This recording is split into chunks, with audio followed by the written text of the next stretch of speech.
is Maddie Murphy's best friend. Has anyone ever heard of this concept of your inner child? Heard it come up before? Maybe been told to, quote, nurture it? And show of hands. Okay, that's good. That's good. That's really exciting. A lot of people have just kind of a general idea of it, but not much is known about like exactly what it is. So why do we need to learn about our inner child? Learning about our inner child is important for 3 reasons, in my opinion. The first being to connect to others, to meet your basic human needs, and the final one being to ground yourself.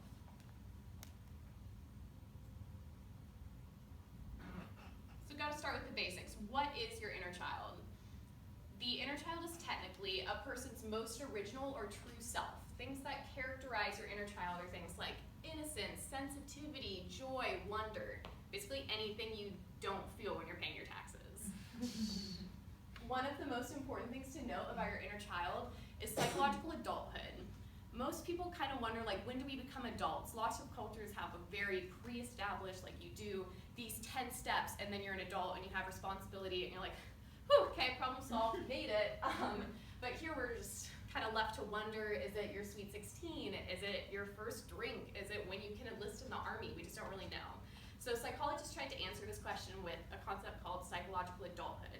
And this is basically when you are able to parent yourself. It's when you make the jump from needing to be told what to do to when you know what to do and are able to do it yourself. So the most important things about this is that you need to be able to care for yourself. So I don't know about you, but whenever I was really scared or really nervous as a kid, I would run and go, Mom, Mom, Mom. I just felt like Mom knew what was up, like she was safe. And when I ventured into college, I found myself kind of sitting the first night, kind of going, Mom, Mom. I was here 3 days early, I moved and I was all alone in a suite for 5 people. I'm just, Mom, Mom. And it was in that moment that I had to look inwards and say, like, okay, it's you and me, we got this, it's college now. And that was when I really kind of made that jump.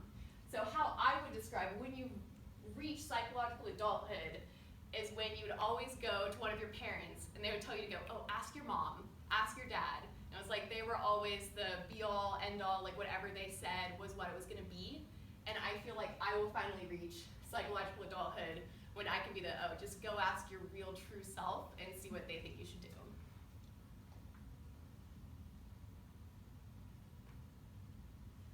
So this quote, I'm going to do my best to interpret it because it got a little cut off. So it's my quest these days is to find my long-lost inner child. But I'm afraid if I do, I'll end up with food in my hair and way too in love with cats. And this is from Kenny Loggins. And I agree with this on some extent. I now have 5 cats.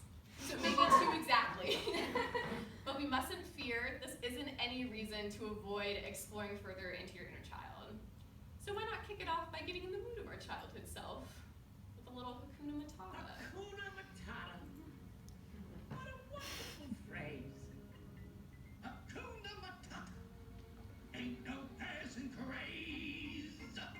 It means no worries for the rest of your days. Okay, so we'll get into this. How many of you are instantly like knowing all the words? Like it's coming through pictures of a little like eagle jumping over the words on the screen.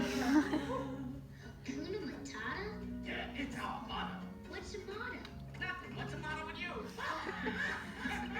You know what? These 2 words will solve all your problems. That's Inner child. So one of the things that we notice when we tap into that inner child, that inner part of ourselves, is that we are scientifically healthier and happier. They have proven, I want to do this exactly, that it improves self-esteem, lowers anxiety, increases our ability to fight disease, and gives us a 50% chance at a longer life. So think of how many like crazy drugs are offering, like, oh, well, maybe you'll be a little bit healthier, add a little extra years on your life. You just go out and connect with those people around you and give yourself a 50% boost just right off the bat. You might already be doing it. So one of the first things we need to ask when we think, what is connection, is are we having real connection? And one of the ways we can know that is by examining what real connection is not. Real connection is not your Friday night friends. Real connection isn't getting the right amount of likes on your Instagram. Real connection is having that genuine, real loving trust with another person.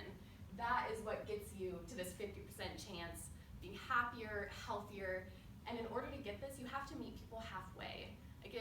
I'm super guilty of this. I'll sit in my room and I'll be shuffling and I'll say, oh, I wish I had more friends. I wish I could do more. And I have like 5 Facebook event invites. I'm like, but it's so sunny outside. I don't have shoes on yet. Like, there are all these opportunities, especially within a sorority and within your friends. Some of you are still in the dorms. Get out and meet those people while you can, because why not? The next reason is meeting your basic human needs. So when you think of basic human needs, does anyone know Maslow's hierarchy? Yeah, so pretty basic. So one of the most important things about acknowledging your inner child is knowing what you really need. So oftentimes I find myself falling into this pit where I will be feeling really just disgruntled, for lack of a better word. Everything kind of rubs me the wrong way. I'm a little cranky, and oftentimes I just haven't napped. I haven't eaten. How often have you been so upset with yourself or so unable to focus and you have a headache, your stomach hurts? Did you have your last meal? I most oftentimes have not. So naps always, not just for children, and if you're cranky, you might just be hungry. The second most important thing is seeking adventure and trying new things. Calvin and Hobbes, they had great adventures in a box, it was great, but they took it outside, they went outside, and I know a lot of us, we're really busy, and some of the stuff we do is outdoors, and we're like, oh, I walked to class, that was my walk for the day. I try to get away with that, it doesn't count. So when you go outside, there's a recent study done by the author of Lean In, and it was that women who feel more successful statistically spend more time outside. So this is not like just, oh, well, Disney princesses go outside and they have more fun and they meet the Disney animals. Like, go outside, it's exciting. And don't be afraid to go for it. I don't know about you, but when I was little, I just did stuff. Like, they'd say, oh, does anyone want to play tag? Me. Anyone want to give me $1? Me. Like, oh, crap. I was just always volunteering for anything that I could possibly do. And now I find myself wondering, like, oh, well, I don't know. And of course, you gotta manage your time. Don't stress yourself out by going for it too much, but don't box yourself in and think that you don't have time to go for a walk with yourself because you're on your phone. Important to find a balance. The next one, personal story. So my little sister is really, really, really shy. Really shy. I love her to the moon and back. We've never fought in our entire existence together. She's 4 years younger than me, and we've just always been there for each other. I'm super extroverted. I don't know, I popped out of the womb and said, hi, my name's Julia, let's be friends. But Marley's just really shy. Before she went to high school, we would sit down and we'd do fake introductions. So I would say, hi, my name's Julia, and she'd say, hi, my name is Marley, and I'd ask her a question, and we would just talk about it and work it out. And there's an opportunity at our school. We do banquets. We're not allowed to dance because that's, Christian. Yep. So instead, we were allowed to perform on stage in like a talent show style format.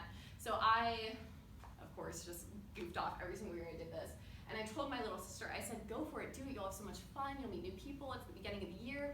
She just wasn't sure. She was kind of like hiding what she was doing for me a little bit. So like, okay, like what's up? And she tells me that she's singing the Pokemon theme song.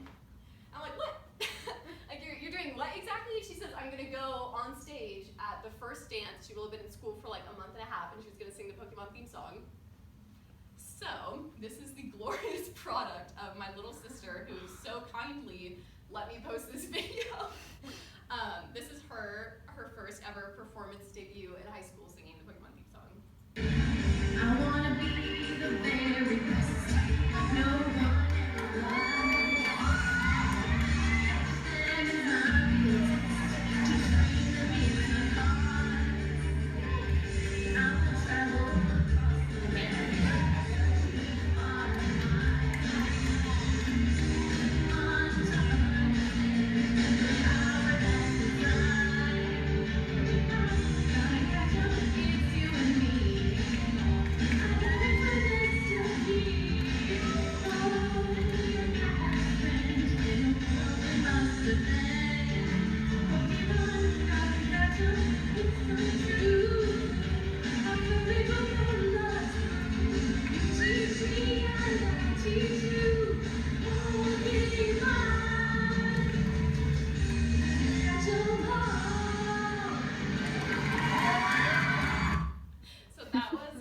making her Pokemon debut. So proud. So I don't know what I was really expecting, but the second that performance ended, I got about 25 Snapchats of my little sister going, "Your little sister is the coolest person I've ever seen. She's amazing. I love her so much. We're gonna be best friends." I was like, I told you guys. You're just waiting. Here she is.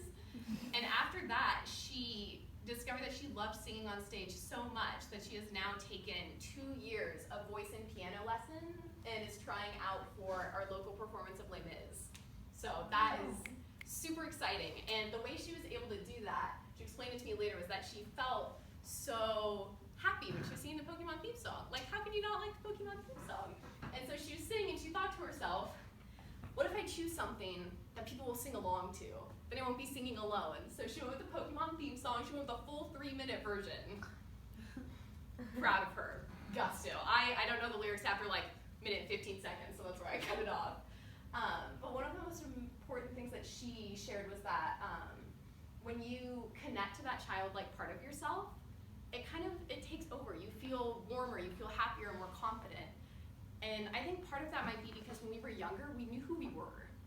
I remember I would go to Target and I would be wearing my tutu, and I wasn't like 4-year-old Julia, I was a ballerina. You could ask me and I would tell you, I was a ballerina. And then 3 years later, I was a veterinarian. I was a cat for a year of my life, I'll have you know. Like on all fours for a year of my life, not in public, but like I go home and it was like, okay, cat ears are on, I'm a cat now. Supportive parents for the win, wow. So I really want to stress to you guys that when you are sitting and you're wondering like, well, who am I? Maybe it's time to sit back and think, well, maybe I'm just a ballerina. Like, why the heck not? Why am I not just a ninja? Maybe I can be a ballerina that goes to class, and maybe I can be a ballerina that sleeps and changes my cat's litter box, but why can't I just be a ballerina? One of my favorite things about thinking about my inner child is hope. When I was a kid, everything just felt like it was gonna work out. There was just some sort of sentient thought that I always had that things were gonna be okay. And I don't know if it was because my parents told me, or if it was just how things happened and I was able to see that as a kid. Like even now, things happen and it's still okay. It just doesn't feel like it did when we were little.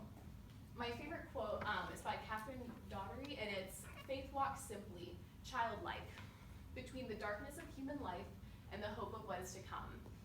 And I just couldn't agree with that more.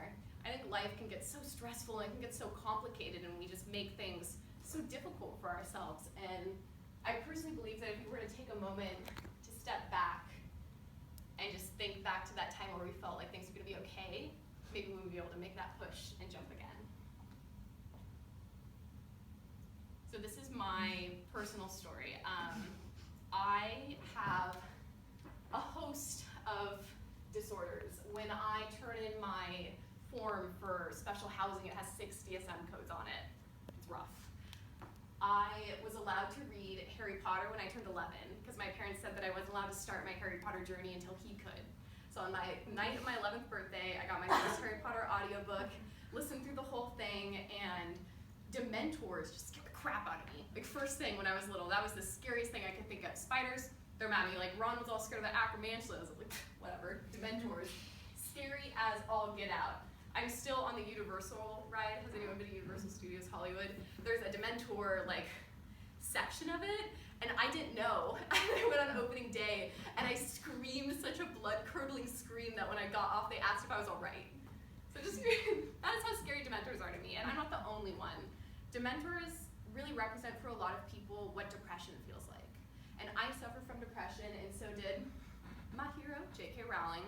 And she was able to process a lot of those emotions by creating Dementors, which are just, in essence, a model for depression. They come, you're feeling fine, and then all of a sudden things start to feel a little cold, you start feeling like they're not gonna work out.